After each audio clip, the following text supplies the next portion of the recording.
मैं सदेव प्रसाद कुशवाहा शिक्षक। आइए आप सबों का एसपी मोटिवेशनल पोएम में हार्दिक स्वागत है। सब्सक्राइब कर दें ताकि मेरे द्वारा लिखी गई शैक्षणिक, नैतिक और मोटिवेशनल कविता आप तक पहुंचता रहे। साथ ही साथ 12वीं की हिंदी इतिहास भी आपके समक्ष पहुंचता रहे। आइए, बुलंदियों को छूने हेतु जो बेताब होते हैं, बुलंदियों को छूने हेतु जो बेताब होते हैं, जीवन में 100% वही कामयाब होते हैं। आइए, आज मुझे 12वीं का पद पढ़ना है उषा के बारे में। हमको पढ़ना है उषा के बारे में।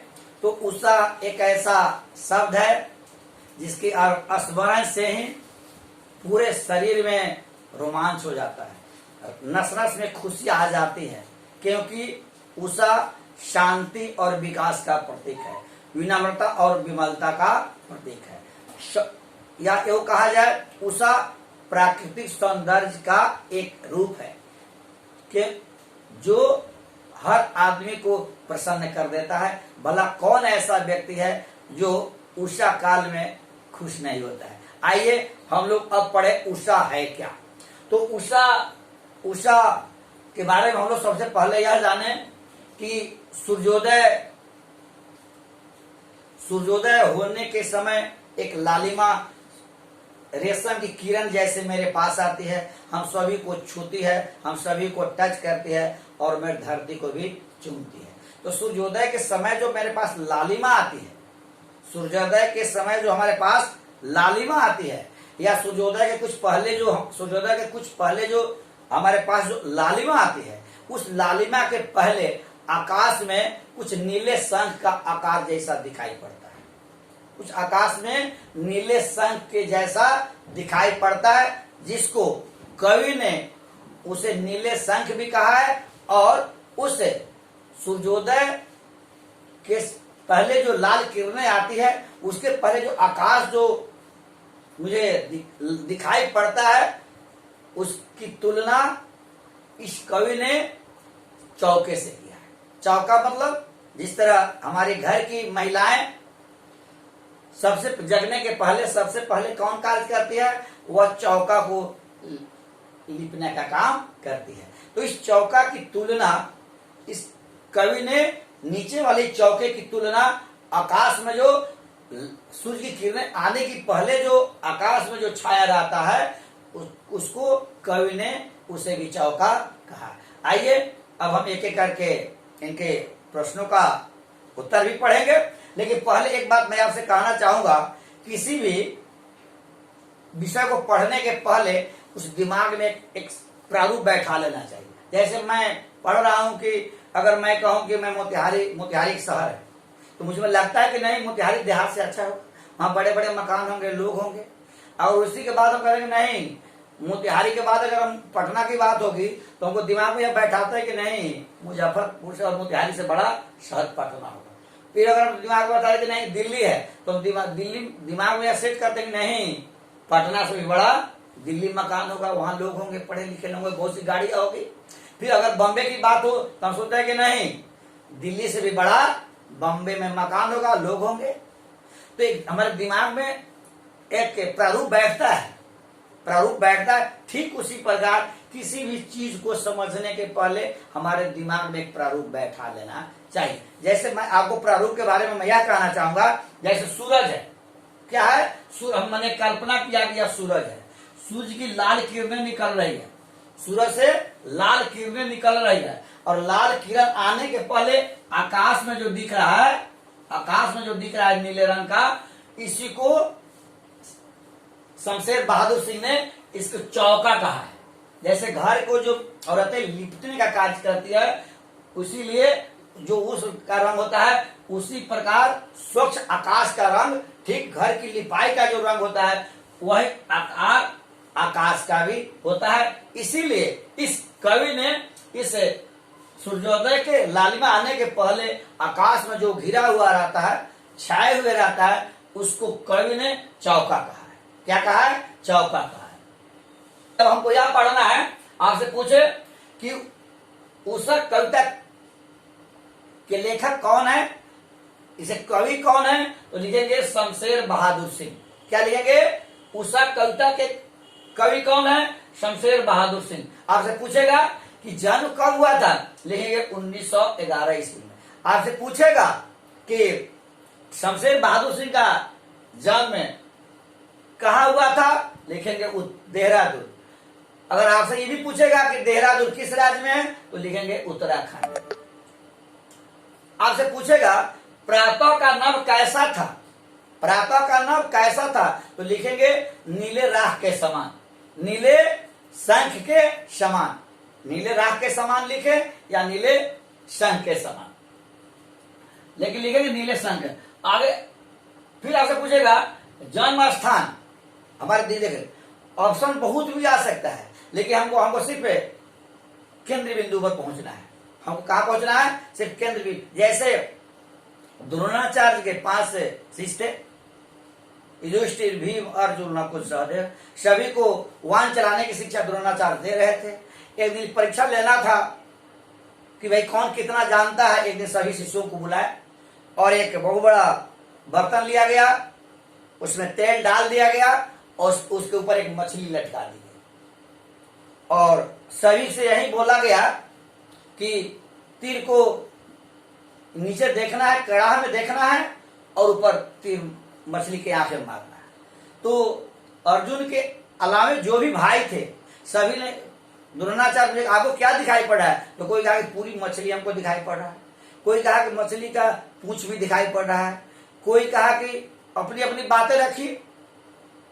लेकिन जब अर्जुन को की बारी आई, जब अर्जुन को लाया गया तो उसे पूछा गया कि अर्जुन तुम बताओ, तुमको नीचे देखना है ऊपर मारना है, बताओ तुमको क्या दिखाई पड़ रहा है? अर्जुन बोला कि मुझे सिर्फ मछली की आंख दिखाई पड़ रही और इसलिए अर्जुन सबसे तेज माना गया और वो धनुर्धर माना गया। मेरे कहने का मतलब यह है कि मेरा ध्यान केंद्र बिंदु पर होना चाहिए। क्या होना चाहिए? केंद्र बिंदु पर होना चाहिए। जैसे हमको यह ऑप्शन कुछ भी पूछे, हमको यह ध्यान रखना है कि उनका जन्म कहाँ हुआ था? देहरादून में हुआ था। आपसे पूछेगा कि उषा का अंत कब हो जाता है? जैसे उषा है, सूर्योदय आने के पहले, लालिमा आने के पहले काल को हम लोग क्या कहते हैं? उषा कहते हैं। तो लेकिन पूछे उषा का अंत कब हो जाता है? हम लिखेंगे सूर्योदय के बाद। जब सूर्योदय हो जाता है तो उषा का भी उषा काल या उषा का अंत हो जाता है। जब तक सूर्योदय नहीं हुआ है तब तक उषा का महत्व है, सूर्योदय होते हैं उषा का महत्व समाप्त हो जाता है। आपसे पूछेगा उषा किसकी कविता है? हम लिखेंगे शमशेर बहादुर सिंह। आपसे पूछेगा गृहिणी, यानी जिसको हम लोग हाउस वाइफ कहते हैं, औरतें, गृहिणी जगने के बाद सबसे पहले कौन सा कार्य करती है? तो हमको लिखेंगे चौका लिखती है। चौका माने जहां खाना बनता है, चौका लिखती है। और आपसे पूछेगा राख से लिपा हुआ चौका दिखता है, राख से लिपा हुआ चौका कौन दिखता है? लिखेंगे आकाश। चौका की बात आवे, चौका समझते हो ना, जिसको जहां खाना बनता है। एक पंडित जी थे, पंडित जी थे, एक दिन मछली लाए, पत्नी को बोले बनाओ। पत्नी बनाने लगी और बोले कि मैं 1-1.5 घंटा के अंदर गांव में प्रवचन करना है, मैं प्रवचन करके आ जाऊंगा और तो तुम बनाओ। तो पत्नी, उनके प्रवचन का अंतिम दिन था, तो उनकी पत्नी सोची कि मैं भी आज मछली जल्दी बना लेती हूँ और चलती हूँ, उनका भी थोड़ा मैं प्रवचन आज भी मैं थोड़ा सुन लूं। पंडिताइन मछली बनाई और वहां गई। तो पंडित जी का विषय यह चल रहा था कि मछली नहीं खाना चाहिए, मछली गंदी चीज खाती है, मछली खुद कीड़ा है, मछली को नहीं खाना चाहिए, मछली का मुख्य काम है पानी को साफ करना, उसे नहीं खाना चाहिए। वो पंडित जी प्रवचन समाप्त हुआ, लेकिन प्रवचन समाप्त हुआ उसके पहले पंडित जी थोड़ा विलंब से आए, लेकिन पंडिताइन उनकी बात सुनी और घर पर आई और मछली को घर के पिछवाड़े फेंक दी। जब पंडित जी खाने बैठे तो सिर के भात और आलू का चोखा दी। तो पंडित जी इशारा किए, बोले कि जो मैंने मछली के बारे में इशारा जो दिया वो क्या हुआ? तो बोले कि क्या हुआ? तो पंडिताइन बोली आप ही ना बोल रहे थे कि मछली गंदा चीज है, मछली गंदी चीजें को खाती है, मछली नहीं खाना चाहिए, मछली खुद कीड़ा है, इसलिए मैंने उसको फेंक दिया। पंडित जी पंडिताई को डांट कर बोले अरे चौकी की बात चौका में नहीं करना चाहिए, चौकी की बात चौका में नहीं तो करने का मतलब चौका कहा जाता है जहां खाना बनता है उसको। आइए आपसे पूछेगा, लेकिन हमको यह दिमाग में यही हमको एडजस्ट कर लेना है कि सूरज की किरणें है, सूरज की किरणें के पहले जो आकाश में कालिमा रहती है उसी को नीला शंख कवि ने कहा है, उसको लाल उसका रंग क्या है, यह काली सील है, इसको चौका भी कहा गया है, नीले शंख भी कहा गया है। अच्छा, आपसे कभी पूछेगा, आपसे कभी भी पूछा जा सकता है, आपसे पूछेगा प्रातः काल का नभ कैसा था, प्रातः काल का नभ कैसा था, लिखेंगे नीले राख के समान। अगला प्रश्न होगा, राख से लिपा हुआ चौका के द्वारा कवि क्या कहना चाहता है। कवि यह कहना चाहता है, क्योंकि कवि प्राकृतिक सौंदर्य का पुजारी है, वह यह कहना चाहता है राख से लिपा हुआ आकाश, राख से लिपा हुआ आकाश चौके के समान दिखता है। राख से लिपा हुआ आकाश चौके के समान दिखाई पड़ता है, या उसको ऐसे भी कह सकते हैं कि स्वच्छ आकाश जो है गीले चौके के समान दिखाई पड़ता है। तीसरा प्रश्न है, बिंब स्पष्ट करें। बिंब माने चित्र। बहुत काली सील जरा से लाल केसर से की जैसे धुल गई है। यह दो बातें हैं।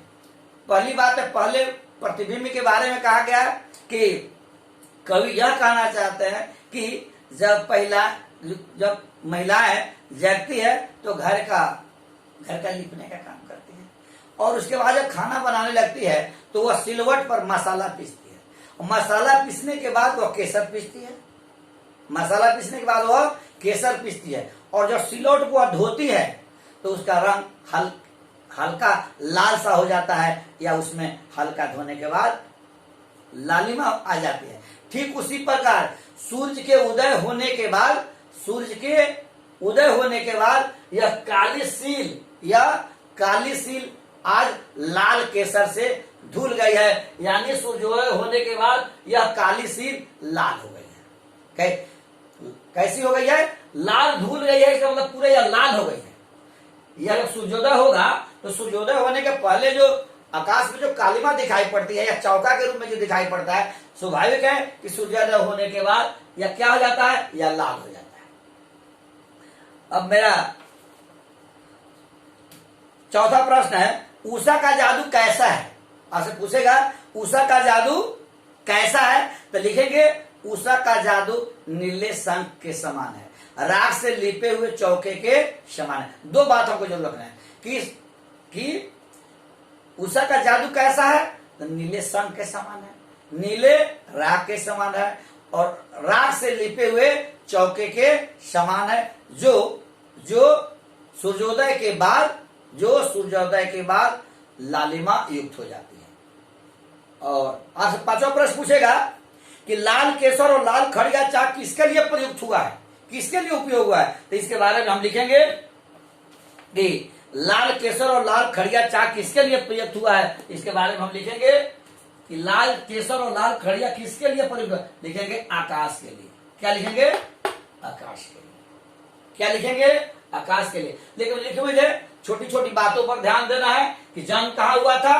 देहरादून। जन्म कहाँ हुआ था? देहरादून। कब हुआ था? 1911। जन्म स्थान कहाँ है? प्रयाग। जन्म स्थान कहाँ है? प्रातः काल का नाम कैसा था? नीले शंख के समान। उषा कांत कब हो जाता है? सूर्योदय होने पर। उषा किसकी कविता है? शमशेर सिंह की। गृहिणी प्रथम कार्य कौन करती है? घर लिपती है। राख से लिपा हुआ चौका दिखता है कौन? आकाश।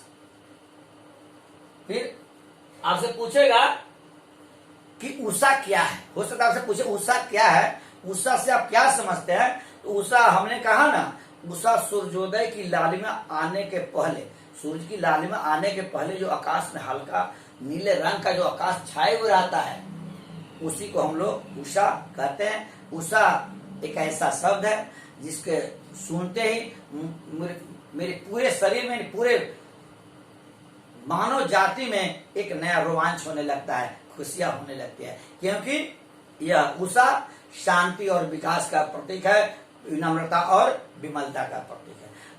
हमको यह याद रखना है उषा के बारे में।